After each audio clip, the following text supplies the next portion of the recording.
GBA ವಿರುದ್ಧ ನಟಿ ಐಂದ್ರಿತಾ ರೈ ಅಸಮಾಧಾನವನ್ನು ವ್ಯಕ್ತಪಡಿಸಿದ್ದಾರೆ. ಖಾಲಿ ಜಾಗದಲ್ಲಿ ಕಸಕ್ಕೆ ಬೆಂಕಿ ಹಾಕಿದ ಪರಿಣಾಮ ಉಸಿರಾಟಕ್ಕೆ ಸಮಸ್ಯೆ ಆಗಿದೆ. 3 ದಿನಗಳಿಂದ ಪರದಾಡ್ತಾ ಇದ್ದಾರೆ. ಕಸಕ್ಕೆ ಬೆಂಕಿ ಹಾಕಿದ ವಿಡಿಯೋವನ್ನು ಕೂಡ ಅವರು ಹಂಚಿಕೊಂಡು ಆಕ್ರೋಶ ವ್ಯಕ್ತಪಡಿಸಿದ್ರು. ಈ ಬಗ್ಗೆ ಆರ್ ನಗರದ ಜಿಬಿಎ ಅಧಿಕಾರಿಗಳಿಗೆ ಕರೆ ಮಾಡಿದ್ರೆ ಫೋನ್ ಕೂಡ ಕನೆಕ್ಟ್ ಆಗ್ತಿಲ್ಲ ಅನ್ನೋದು ಅವರ ಅಸಮಾಧಾನ. ಇನ್ನು ಜಿಬಿಎ ಮುಖ್ಯ ಆಯುಕ್ತ ಮಹೇಶ್ವರ ರಾವ್ ಮಾತನಾಡಿ, ಕಸ ಹಾಕೋದು ಕಸ ಸುಡುವುದು ತಪ್ಪು, ಸ್ಥಳ ಪರಿಶೀಲನೆ ಮಾಡಿ ಕ್ರಮ ಕೈಗೊಳ್ತೀವಿ ಅಂದರು. ನಾನು 3 ದಿವಸದಿಂದ ಸಫರ್ ಆಗ್ತಾ ಇದೆ. ಕಂಜೆಷನ್ ಇಂದ ನನಗೆ ಬ್ರೀತ್ ಮಾಡಕ್ ಆಗ್ತಿರ್ಲಿಲ್ಲ. 3 ದಿವಸದಿಂದ ಒಂದು ಪ್ಲಾಸ್ಟಿಕ್ ಅಥವಾ ಕಸ ಸುಟ್ಟಿರೋ ವಾಸನೆ ಬರ್ತಿತ್ತು ಮನೆ ಒಳಗೆ. ನಾನಿರೋದು ಐಡಿಯಲ್ ಹೋಮ್ಸ್ ಆರ್ ನಗರಲ್ಲಿ.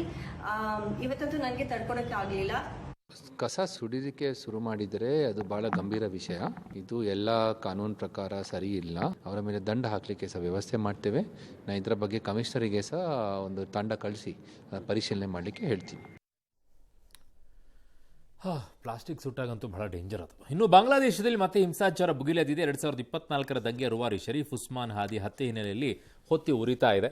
ಚುನಾವಣೆ ಸಂದರ್ಭದಲ್ಲಿ ಫೈರಿಂಗ್ ಆಗಿತ್ತು. ಸಿಂಗಾಪುರದಲ್ಲಿ ಚಿಕಿತ್ಸೆ ಫಲಕಾರಿಯಾಗಲಿಲ್ಲ, ಸಾವನ್ನಪ್ಪಿದ್ದಾರೆ.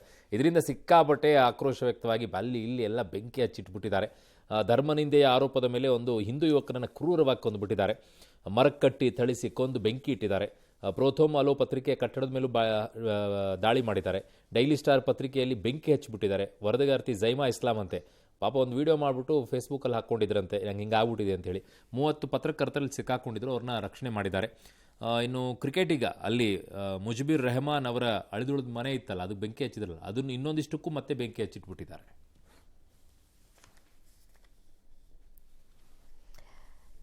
ಕರ್ನಾಟಕ ಹಾಗೂ ತಮಿಳುನಾಡು ನಡುವಿನ ಪೆನ್ನಾರ್ ನದಿ ನೀರು ಹಂಚಿಕೆ ವಿವಾದಗಳನ್ನು ಬಗೆಹರಿಸಲು ನ್ಯಾಯಮಂಡಳಿ ರಚಿಸಲು ಸುಪ್ರೀಂ ಕೋರ್ಟ್ ಇಂಗಿತ ವ್ಯಕ್ತಪಡಿಸಿದೆ. ವಿವಾದ ಇತ್ಯರ್ಥಪಡಿಸಲು ನ್ಯಾಯಮಂಡಳಿ ರಚಿಸುವುದು ಸೂಕ್ತ. ಆಗ ಉಭಯ ರಾಜ್ಯಗಳು ತಮ್ಮ ವಾದಗಳನ್ನು ಅಲ್ಲಿ ಮಂಡಿಸುತ್ತವೆ ಅಂತ ಅಭಿಪ್ರಾಯಪಟ್ಟು 2 ರಾಜ್ಯಗಳ ವಾದಗಳನ್ನು ಆಲಿಸಿರುವಂತಹ ನ್ಯಾಯಪೀಠ ತೀರ್ಪನ್ನು ಕಾಯ್ದಿರಿಸಿದೆ.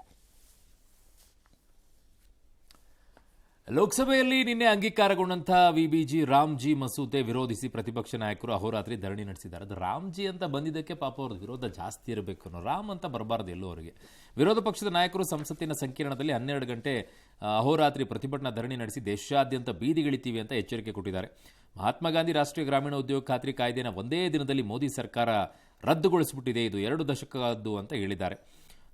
ಇದೇ ವೇಳೆ ಹೊಸದಾಗಿ ಅಂಗೀಕರಿಸಲಾದ ವಿಬಿಜಿ ರಾಮ್ಜಿ ಮಸೂದೆಯು ಗ್ರಾಮ ವಿರೋಧಿ ಮತ್ತು ರಾಜ್ಯ ವಿರೋಧಿ ಅಂತ ಕರೆದಿದ್ದಾರೆ. ಹೆಂಗೆ ಅನ್ನೋದನ್ನು ಎಕ್ಸ್ಪ್ಲೇನ್ ಮಾಡಬೇಕು ರಾಹುಲ್ ಗಾಂಧಿ ಅವರು. ಅದರೊಳಗಿರೋದೇನು ಬದಲಾವಣೆ ಮಾಡಿಲ್ಲ, ಹೆಸರಷ್ಟೇ ಬದಲಾವಣೆ ಆಗಿರೋದು. ಸೋಷಿಯಲ್ ಮೀಡಿಯಾದಲ್ಲಿ ಅವ್ರದ್ದೊಂದು ಪೋಸ್ಟು, ಅದು ಮಾಡೋಕ್ಕೇನು ಹಾಗೆ ಮಾಡ್ತಾ ಇರ್ತಾರೆ. ಅದರದ್ದೆಲ್ಲ ದುರ್ಬಲಗೊಳಿಸ್ಬಿಟ್ಟಿದ್ದಾರೆ ಅಂತೆಲ್ಲ ಹೇಳಿದ್ದಾರೆ. ಕೆಲಸಕ್ಕೆ ಮಿತಿ ಹೇರುವ ಮೂಲಕ ಮತ್ತು ಅದನ್ನು ನಿರಾಕರಿಸಲು ಹೆಚ್ಚಿನ ಮಾರ್ಗಗಳನ್ನು ಸೃಷ್ಟಿಸುವ ಮೂಲಕ ಅಂತಂದಿದ್ದಾರೆ. 100 ದಿನ ಇದ್ದಿದ್ದು 125 ದಿನಕ್ಕೆ ಮಾಡಿದ್ದಾರೆ. ಅದರ ದರನೂ ಜಾಸ್ತಿ ಮಾಡಿದ್ದಾರೆ. ಏನಪ್ಪ ಏನೇನೋ ಹೇಳ್ತೀರಾ. ಇನ್ನು ದೆಹಲಿ ವಾಯುಮಾಲಿನ್ಯ ಬಗ್ಗೆ ಚರ್ಚೆಗೆ ರಾಹುಲ್ ಗಾಂಧಿ ಪಟ್ಟು ಹಿಡಿದ್ರಂತೆ. ಬಟ್ ಅದ್ಯಾವುದು ಚರ್ಚೆ ಆಗಲಿಲ್ಲ. ಸಂಸತ್ ಅಧಿವೇಶನ ಮುಗಿದಿದೆ.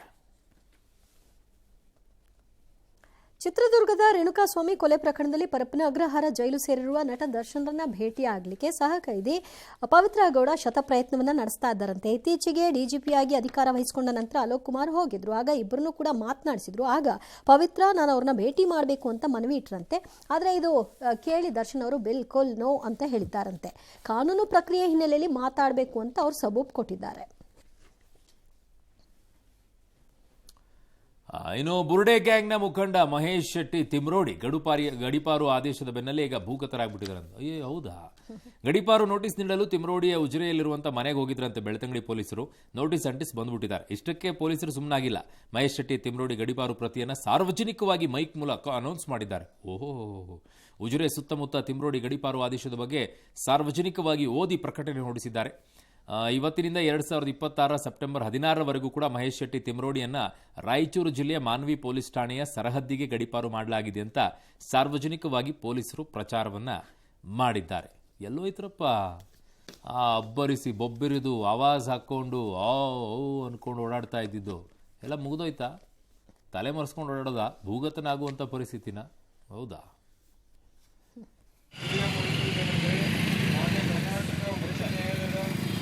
ನಿರ್ದೇಶನದ ಮೇರೆಗೆ ಸಹಾಯಕ ಆಯುಕ್ತರು ಹಾಗೂ ದಂಡಾಧಿಕಾರಿ ಇತ್ತೀಚೆಗೆ ಬೆಂಗಳೂರು ನಗರದಲ್ಲಿ ವಶಪಡಿಸಿಕೊಳ್ಳಲಾದಂತಹ 190 ಟನ್ ಯೂರಿಯಾ ಏನಿದೆ ಅದು ಕೇರಳದಲ್ಲ ಕರ್ನಾಟಕಕ್ಕೆ ಸೇರಿದ್ದು ಅನ್ನೋದು ಪ್ರಾಥಮಿಕ ತನಿಖಾ ವರದಿಯಲ್ಲಿ ಖಾತ್ರಿಯಾಗಿದೆ. ರಾಯಚೂರು ಹಾಗೂ ಶಿವಮೊಗ್ಗಕ್ಕೆ ಸೇರಿದ್ದು ಅಂತ ಹೇಳಲಾಗ್ತಿದೆ. ಜಪ್ತಿ ಮಾಡಿದ ಯೂರಿಯಾ ಕರ್ನಾಟಕದ್ದೇ. ಕಳ್ಳ ಸಾಗಾಟ ಮಾಡಲಿಕ್ಕೆ ಮಾತ್ರ ಕೇರಳ ಹುಡುಗ ಬಳಕೆ ಆಗಿದ್ದ.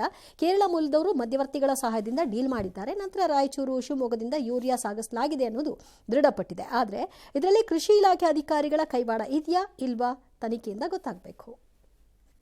ಎಲ್ಲಿ ಮಾನ್ಯ ಕೃಷಿ ಮಂತ್ರಿಗಳೇ, ನಮ್ಮ ಲೋಕಲ್ ಆಫೀಸರ್ಸು ಸಹಕಾರದೊಂದಿಗೆ ಈ ರೇಡ್ ಆಗಿತ್ತು ಅಂತ ಹೇಳಿದ್ರು. ಹಾ, ಮಾನ್ಯ ಕೃಷಿ ಮಂತ್ರಿಗಳು ಅವತ್ತು ಫೋನಿಗೆ ಬಂದಾಗ ಏನು ಯಾಮಾರಿಸ್ಬಿಟ್ರಿ, ನಾನು ಮಾಹಿತಿ ತೊಗೊಂಡ್ಬಿಟ್ಟಿದ್ದೀನಿ, ಹೋಗ್ಬಿಟ್ಟಿದ್ದಾರೆ ವಿಜಿಲೆನ್ಸ್ನವರು, ನಮ್ಮ ರಾಜ್ಯದವರು ಕೇಂದ್ರದವ್ರದ್ದಲ್ಲ, ನಮ್ಮ ಅವ್ರದ್ದು 2 ಸಹಕಾರದಲ್ಲಿ ಕೇರಳದಿಂದ ಹೋಗಿರೋದಿದು. ನಾನು ಬಡ್ಕೊಂಡೆ, ನಾನು ಅವತ್ತೇ ಬಂದಂಥ ಸುದ್ದಿ ದಿನಾನೇ ಹೇಳ್ಕೊಂಡೆ. ನಮ್ಮ ರಾಜ್ಯದ ಹಲವು ಜಿಲ್ಲೆಗಳಲ್ಲಿ ಯೂರಿಯಾ ಸಿಗ್ತಾ ಇರಲಿಲ್ಲ, ರೈತರು ಪ್ರತಿಭಟನೆ ಮಾಡ್ತಾ ಇದ್ರು, ಪಾಪ ಬೇಕಾಗಿತ್ತು ಅವರಿಗೆ, ಅವಾಗ ಕೊಡಲೇ ಇಲ್ಲ. ನನಗೆ ಇನ್ನೊಂದು ಮಾಹಿತಿ ಕೂಡ ಇತ್ತು ಅಂತ ಹೇಳಿದೆ. ಜೂನ್ ಜುಲೈ ತಿಂಗಳಲ್ಲಿ ನಮ್ಮ ರಾಜ್ಯದಿಂದ ನಮಗೆ ಶಾರ್ಟೇಜ್ ಇದ್ದಾಗಲೂ ಕೂಡ ಕೇರಳಕ್ಕೆ ಸಪ್ಲೈ ಮಾಡಿದ್ರಿ ನೀವು ಯೂರಿಯಾನ ಅಲ್ಲಿಗೆ ಸಪ್ಲೈ ಮಾಡಿದ್ರಿ. ಇಲ್ಲಿ ಈಗ ಕಳ್ಳಾಟ. ಈಗ ಇದರಲ್ಲಿ ಯಾರು ಆಫೀಸರ್ ಶಾಮೀಲಾಗಿದ್ದಾರೋ ಅವ್ರನ್ನ ಡಿಸ್ಮಿಸ್ ಮಾಡದೇ ಇದ್ರೆ ಮಾತ್ರ, ಮಾನ್ಯ ಕೃಷಿ ಮಂತ್ರಿಗಳು ನಾನು ಹೇಳ್ತೀನಲ್ಲ, ರಾಜ್ಯದ ರೈತರು ನಿಮ್ಮನ್ನು ಯಾವತ್ತೂ ಕ್ಷಮಿಸಲ್ಲ ನಿಮ್ಮನ್ನ.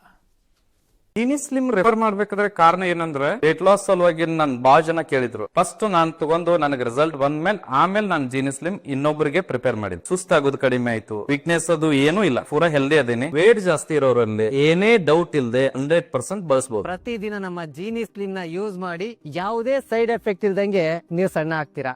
ಮರ್ಯಾದೆ ಕೊಡದ ಹೆಂಡತಿಯನ್ನ ಕೊಲ್ಲಲು ಪತಿಯೇ ಸುಪಾರಿ ಕೊಟ್ಟ ಪ್ರಕರಣ ಮೈಸೂರಿನಲ್ಲಿ ನಡೆದಿದೆ. ಇವನೆಷ್ಟು ಮರ್ಯಾದೆ ಕೊಡ್ತಿದ್ದಂತ. ಓಕೆ, ಸುಪಾರಿ ಹಂತಕರು ಮಹಿಳೆಗೆ ಸುತ್ತಿಗೆಯಿಂದ ಹೊಡೆದು ಗ್ಯಾಸ್ ಸಿಲಿಂಡರ್ ಸೋರಿಕೆ ಮಾಡಿ ಅಗ್ನಿ ಅವಘಡತ್ತ ಬಿಂಬಿಸೋಕೆ ಯತ್ನಿಸಿದ್ದಾರೆ. ಮೈಸೂರಿನ BM ಶ್ರೀ ನಗರದಲ್ಲಿ ಘಟನೆ ನಡೆದಿದೆ. 45 ವರ್ಷದ ನಾಗರತ್ನ ಹಲ್ಲೆಗೊಳಗಾಗಿರೋದು. ನಾಗರತ್ನ ಮನೆಯಲ್ಲಿ ಒಬ್ಬಳೇ ಇದ್ದಾಗ ನುಗ್ಗಿದ ದುರುಳರು ಆಕೆಯ ಮೇಲೆ ಸುತ್ತಿಗೆಯಿಂದ ಹೊಡೆದು ನಂತರ ಮನೆಗೆ ಬೆಂಕಿ ಹಾಕಿ ಸಿಲಿಂಡರ್ ಸೋರಿಕೆ ಮಾಡಿದ್ದಾರೆ. ಪಾನಿಪುರಿ ವ್ಯಾಪಾರ ಮಾಡಿಕೊಂಡಿದ್ದಂಥ ಮಹೇಶ್ ಪತ್ನಿ ನಾಗರತ್ನ ಕೊಲೆಗೆ ತನ್ನ 2 ಸ್ನೇಹಿತರಿಗೆ 5 ಲಕ್ಷ ರೂಪಾಯಿ ಸುಪಾರಿ ಕೊಟ್ಟಿದ್ದಂತೆ. ಹೌದಾ? ಗಂಡ ಸಂಪಾದಿಸಿದ ಹಣವನ್ನು ಬಡ್ಡಿಗೆ ಬಿಡ್ತಾ ಇದ್ದಿದ್ದು.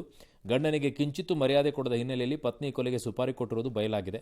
ನಾಗರತ್ನ ಆಸ್ಪತ್ರೆ ಪಾಲಾಗಿದ್ದರೆ ಆರೋಪಿಗಳಾದ ಪತಿ ಮಹೇಶ್, ಭಾಸ್ಕರ್, ಅಭಿಷೇಕ್ ಮೆಟಗಳ್ಳಿ ಪೊಲೀಸರ ಅತಿಥಿಯಾಗಿರೋದು. ಇತ್ತೀಚೆಗೆ ಸೋಷಿಯಲ್ ಮೀಡಿಯಾದಲ್ಲಿ ಮೊಟ್ಟೆಯಲ್ಲಿ ಕ್ಯಾನ್ಸರ್ ಕಾರಕ ಅಂಶ ಇದೆ ಅನ್ನುವಂತಹ ವಿಚಾರವನ್ನ ಹರಿಬಿಡಲಾಗಿತ್ತು. ಈಗ ರಾಜ್ಯ ಸರ್ಕಾರ ಅಲರ್ಟ್ ಆಗಿದೆ. ಖಾಸಗಿ ಲ್ಯಾಬ್ಗಳಲ್ಲಿ ಮೊಟ್ಟೆ ಪರೀಕ್ಷೆ ಮಾಡೋದಕ್ಕೆ ಆದೇಶಿಸಿದೆ. ಆದಷ್ಟು ಬೇಗ ವರದಿ ಕೊಡಬೇಕು ಅಂತ ಕೂಡ ಹೇಳಿದೆ. ಇದರ ಪ್ರತಿ ಈಗ ಪಬ್ಲಿಕ್ ಟಿವಿಗೆ ಲಭ್ಯವಾಗಿದೆ. ಇನ್ನು ಸರ್ಕಾರಿ ಲ್ಯಾಬ್ನಲ್ಲಿ ಹೆಚ್ಚಿನ ತಂತ್ರಜ್ಞಾನ ವ್ಯವಸ್ಥೆ ಇಲ್ಲದ ಕಾರಣ ಖಾಸಗಿ ಲ್ಯಾಬ್ನಲ್ಲಿ ಟೆಸ್ಟ್ ಮಾಡಿಸ್ತಾರಂತೆ. ಇದು ಯಾಕೋ ಇತ್ತೀಚೆಗೆ ಸ್ವಲ್ಪ ಹೆಚ್ಚಾಗ್ತಾ ಇದೆ ಅಂತ ಕಾಣಿಸುತ್ತೆ. ಕೇರಳದಲ್ಲಿ ಆಗಿತ್ತು, ಈಗ ಇಲ್ಲೂ ಕೂಡ ಆಗ್ತಾ ಇದೆ. ಅಯ್ಯಪ್ಪ ಸ್ವಾಮಿ ಮಾಲೆ ಧರಿಸಿ ಶಾಲೆಗೆ ಬಂದಿದ್ದಕ್ಕೆ ಶಾಲಾ ಆಡಳಿತ ಮಂಡಳಿ ಯಾರನ್ನ ಕೇಳಿ ಮಾಲೆ ಧರಿಸಿದ್ಯಾ ನೀನು, ರಜೆ ಕೊಡಲ್ಲ, ಎರುಮುಡಿಯನ್ನು ನಿಮ್ಮ ಅಪ್ಪನ ಕೈಯಲ್ಲಿ ಕಳಿಸಿ ನೀನು ಶಾಲೆಗೆ ಬಾ ಅಂತ ಹೇಳಿದಾರಂತೆ. ಚಿಕ್ಕಮಗಳೂರು ನಗರದ ಸೆಂಟ್ ಜೋಸೆಫ್ ಕಾನ್ವೆಂಟ್ ಅಲ್ಲಿ ನಡೆದಿರೋದು. 7ನೇ ತರಗತಿಯ ವಿದ್ಯಾರ್ಥಿ ಪರೀಕ್ಷಿತ್ ಅಯ್ಯಪ್ಪ ಮಾಲೆ ಧರಿಸಿ ಶಾಲೆಗೆ ಹೋಗಿದ್ರಂತೆ. ಶಾಲಾ ಆಡಳಿತ ಮಂಡಳಿ ಯಾರನ್ನು ಕೇಳಿ ಮಾಲೆ ಧರಿಸಿದೆ ಅಂತೆಲ್ಲ ಪ್ರಶ್ನೆ ಮಾಡಿದ್ದಾರೆ. ಶರ್ಟ್ ಒಳಗೆ ಬನಿಯನ್ ಯಾಕೆ ಹಾಕಿಲ್ಲ ಅಂತೆಲ್ಲ ಕೇಳಿದ್ದಾರೆ. ಶಿಕ್ಷಕರು ಮಾಲಾಧಾರಿ ಬಾಲಕನ ಮೇಲೆ ಹಲ್ಲೆ ಮಾಡಿರೋ ಆರೋಪನೂ ಇದೆ.